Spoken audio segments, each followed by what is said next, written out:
Capcom has announced the release of Capcom Fighting Collection, and one of the games that will appear on the collection is one that I have waited for more than 20 years, Red Earth. For me, I first found out about Red Earth, still being called by its Japanese name of Warzard, in issue number 100 of GamePro magazine. Such a simple, half-page preview permanently etched itself into my mind. Crazy good pixel art showed ninjas and dinosaurs in fights with lengthy health meters, and the text ran down the game's features that included a robust experience point system to beef up the characters and a password system that allowed you to keep tabs on your progress. At that moment, leading into 1997, Warzard sounded like it would be the coolest arcade fighting game of the year, and I could not wait for it to hit one of the nearby arcades. And then it never did. At least in the United States, Red Earth never seemed to even register a blip on players' radars.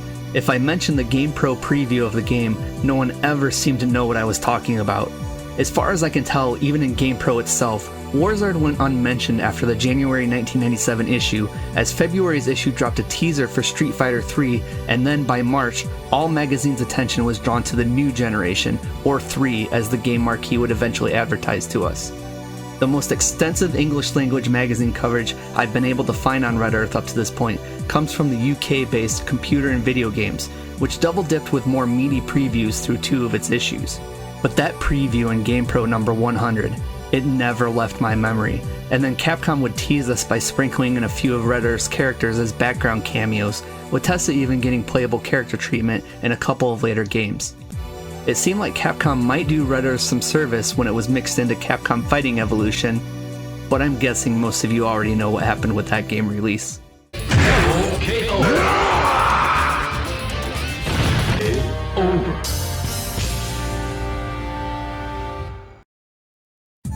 Sitting here in 2022, it's easy for us to guess that Capcom's debut game on the CPS3 arcade hardware did not go so well. It offers only 4 playable characters and very little in the way of competitive options. Capcom crafted a very unique single-player experience in Red Earth, but it wasn't enough to capture players in a time where 3D fighters, namely Tekken, and console games were handedly taking over the 2D arcade fighter game space. But it's hard to say how the game did in Japan at the time of its release. What really sticks out to me is a passage written by mangaka Mami Ito in the Maleficarum Ops Villa, a 1997 manga collection that assembles short stories involving the Red Earth and Darkstalkers franchises, as well as a short Star Gladiator feature in a later re-release done by Gumroad in Japan. Udon Entertainment actually published this collection in the United States in 2010, and it translated Mami Ito's Red Earth comments as such. I remember having a lot of trouble drawing this Red Earth series. I am writing this message about a year after the fact. As I recall, the game hadn't actually released yet when I was drawing the first and second chapters. The only chances I had to actually play the game were at a private showing and the AM show during the autumn, and that was only for a few rounds. So as you might imagine, I didn't really have a firm grasp of the characters, never mind the very unique world that the whole game takes place in. And Mami Ito concludes with, "Dear Capcom, please release Red Earth for a console. I want to play it more. Nudge, nudge." So, someone who worked on an official Red Earth project had barely touched the game, which explained why some of the game's characters are brushed over in the story. And that final paragraph really rings out. Yes, please, Capcom, release Red Earth for a console. Just when I had begun to think maybe I had hallucinated that preview in GamePro, I discovered Red Earth, or Warzard, through emulation, which was essentially the only feasible way anyone in the United States would ever play this game. The single-player mode was very intimidating, so I didn't pay the game much service at first, but I would eventually be blessed as a real-deal Japanese Warzard cabinet would be introduced to the floor of Galloping Ghost Arcade. This became my gateway of becoming obsessed on finding out how I could manage what is essentially a fighting game boss rush. Boss rush fighting game wasn't a very long-lived subgenre, with the only other titles commonly known to fall into this classification being Konami's Monster Maulers and Banpresto and Pandora Box's Meta Mokester. However, these other titles are more like SNK Street Smart, where multiple players get to team up against CPU opponents instead of the focus being on squaring off against each other. It had seemed Capcom had officially swept the franchise under the rug, with no console release for Red Earth in nearly 25 years, even among multiple re-releases and classics collections. But that suddenly changed with the announcement of Capcom Fighting Collection, It's excellent news because it gives console gamers physical media that represents the game's very first home release ever. And the fact you get games such as Cyberbots, Hyper Street Fighter 2, and more sweetens the deal. This release might see the competitive 2-player mode in Red Earth blossom beyond what players have been able to showcase on platforms such as Fightcade or even at Game Center Mikado. And that's probably what the greatest aspect of this release will yield. Despite my inexperience in playing versus another human, I have played the single-player mode several times, and there are already multiple Warzard videos featured on this channel. As a result, I thought I would share some of the game's basics so players can jump right into the action and fare better against the CPU, and perhaps even eventually other players. The big gameplay hook of Red Earth is in its experience point system. By default, each character starts at level 1, but players can level up the characters by participating in the one-player gameplay mode. By playing the game optimally, the characters can build larger amounts of experience points, resulting in them leveling up faster, and a password system allows the players to retain their experience levels for future playthroughs. While players get a base amount of experience points by merely hitting the enemy, the game introduces a variety of coins that grant EXP bonuses. These coins can be found at random in the item containers that spawn throughout the course of the fight, but combos generate these coins with a higher frequency. Upon victory, the player is also granted a decent EXP bonus, as the expected health and time remaining bonuses are tallied, along with bonuses for any unused items and finishing the opponent with more advanced moves. Unlike a traditional fighting game, your health is not automatically given a full restore between rounds. Red Earth's single-player mode is a survival battle against the game's enemies, and these end-of-round bonuses are similarly calculated to give the player a small to moderate health boost depending on their performance. So, as expected, finishing fights as fast as possible while taking minimal damage and ending with flashy moves boosts your score and health the most. The single-player mode also offers 2 bonus games that can serve as a significant boost to your EXP. The first bonus game is in the style of wrecking the car in Street Fighter. You unleash your attacks on a target that doesn't move or fight back. Just remember to collect the coins that fall out of the statue before they disappear. Once the outer shell on both sides of the statue is cleared away, the middle can be destroyed for a large collection of coins. Finishing before the timer expires also gives you an extra 30,000 experience points on top of a small bonus for time remaining. The second bonus round has players striking multiple targets at different heights, while a variety of traps trigger around the stage. The player can't be defeated in this segment, but any hits taken delays the players from finishing within a time limit. There are 6 targets, 3 on each side, with 1 low, middle, and high. The big key to this bonus stage is in being able to destroy all 6 targets with more than 10 seconds still remaining. When this happens, the player triggers an event where a stone slab falls from the ceiling. Hitting this awards an extra 40,000 experience points on top of the 30,000 bonus given for completing the segment within the time limit. It's a big point earner for sure, with it being feasible to leave this bonus stage with 100,000 extra EXP. The characters progress from level 1 and max out at level 32, gaining new moves and abilities along the way. As another bonus, when a player levels up, they also receive a very small health boost for their current game. Some of the perks gained by leveling up might only give the character increased resistance to some of the attack elements, but other levels grant a new special or super move the character can do. Leo is a little different, and at points in leveling up, he is given a new standard sword or shield to use in battle. Each character levels up in their own way, and characters such as Tessa really get the moves that make her tick as she levels up. Today you can easily grab passwords that will shoot you straight to the maximum level with everything available to you, and you'll admittedly need this for the player versus player modes. However, I do encourage players to go through the single player mode and level up a character or 2 to get the full experience of the game as intended by Capcom. We'll have to see if Capcom Fighting Collection gets options to automatically set players at specified and equal experience levels, as there are honestly a lot of scenarios at play when you consider multiple characters at different experience levels. When it comes to the fighting game mechanics, Red Earth does not use a meter for the character's super moves. Each character starts with a stock of 2 orbs, and they can carry a maximum of 3. Having possession of an orb is just like having 1 bar of super meter, and players can use these in one of 2 ways. The game's more traditional super moves are called Mystic Breaks, and these are done in the Super Street Fighter 2 Turbo method of a double direction command and a button. For example, Leo does a Chronos Rush special attack by pressing down, down forward, forward plus punch, but he can exchange 1 orb to execute the Heracles Rush, which is done by inputting down, down forward, forward twice in succession, and then pressing a punch button. Each character starts at level 1 with one Mystic Break move, but then they eventually gain a second Mystic Break as they level up. The second method of utilizing an orb is in executing an elemental attack, which is akin to using the gems in Capcom's Marvel superheroes. Pressing down, down, away, away plus 2 punches triggers one of the game's elemental attacks, which includes ice, meteor, poison, flame, lightning, and tornado.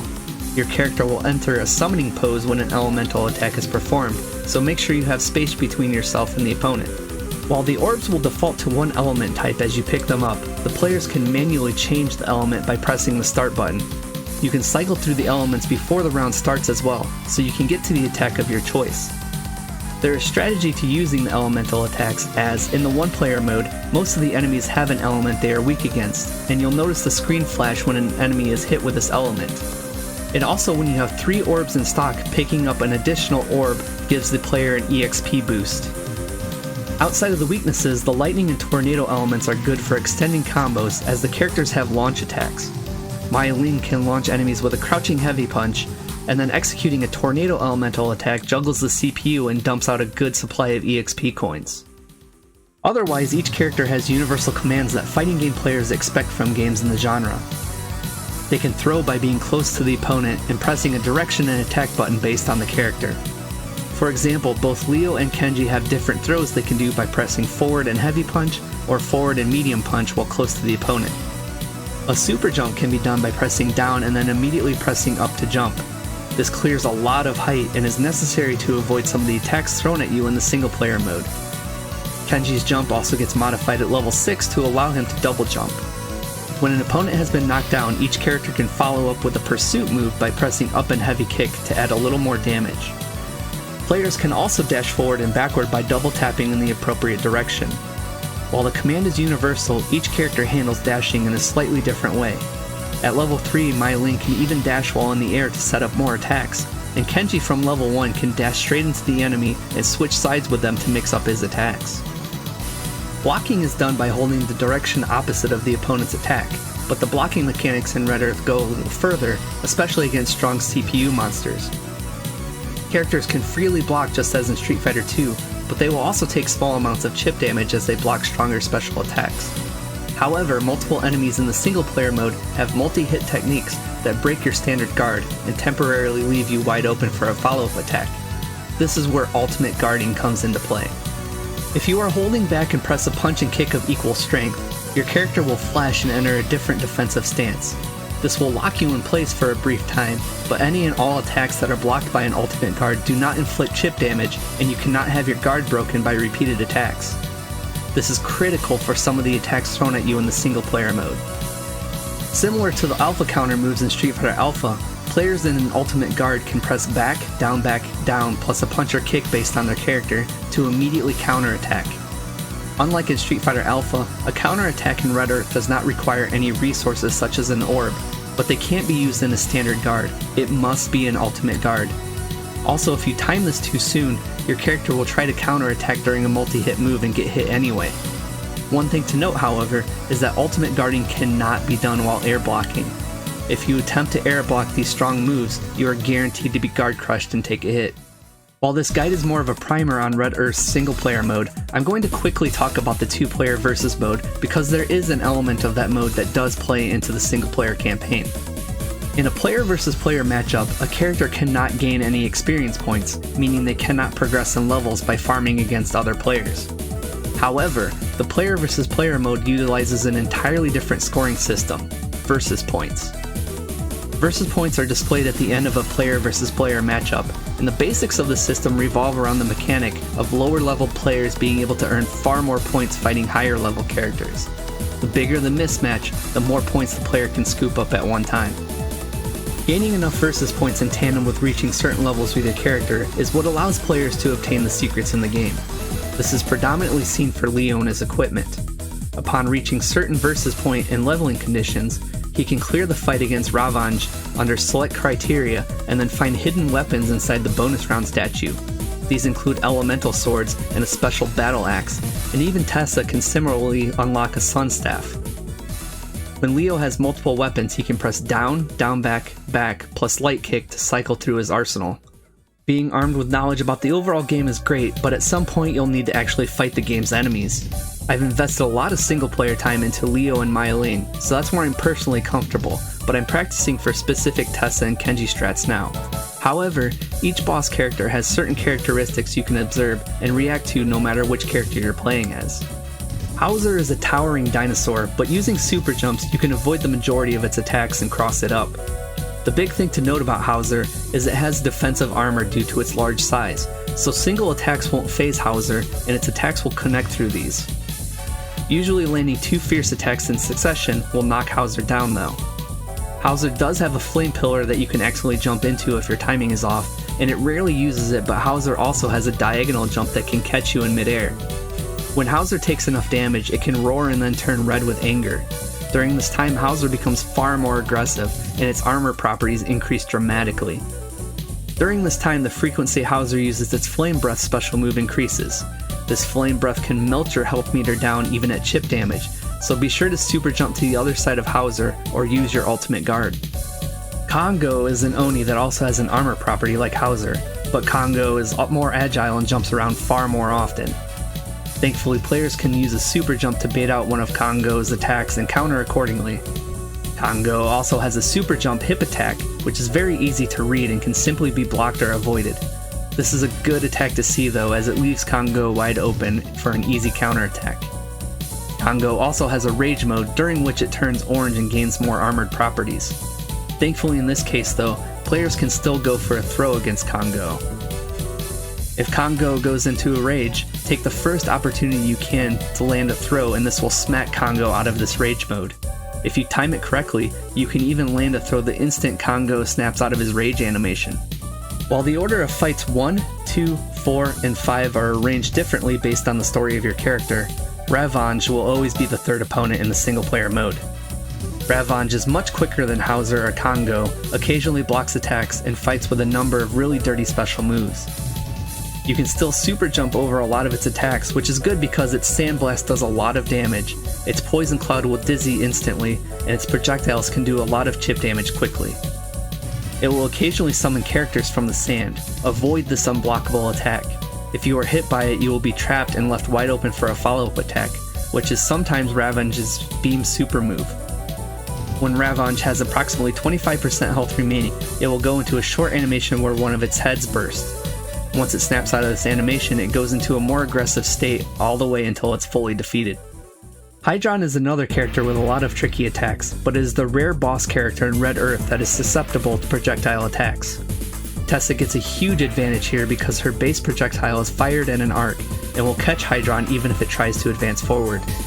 For Mei Ling and Kenji's projectiles, even if Hydron uses its air tornado move to float over the projectile, if you are at full screen distance, you'll recover in time to land or counter hit. Unfortunately for Leo, he doesn't have a projectile, and Hydron has multiple moves that act as an anti-air. Still, Leo can use careful super jumping to get around this, or instead rely on moves with a far reach, such as Leo's air medium kick.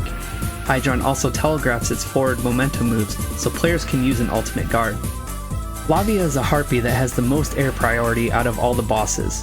However, as Lavia takes hits, she returns to ground level to give the players more equal footing. Because of Lavia's agility, she can also utilize an evade technique that allows her to dodge attacks and counter as soon as this evade animation is completed. She also has multiple attacks such as her feather projectiles and flame spin that are guaranteed to guard crush you if you defend against the full attack. Thankfully, these two attacks are heavily telegraphed, so you have a chance to ultimate guard or dodge. It's best to keep Lavia grounded and use the fast lightning elemental if you have the space. Lightning is conveniently Lavia's elemental weakness.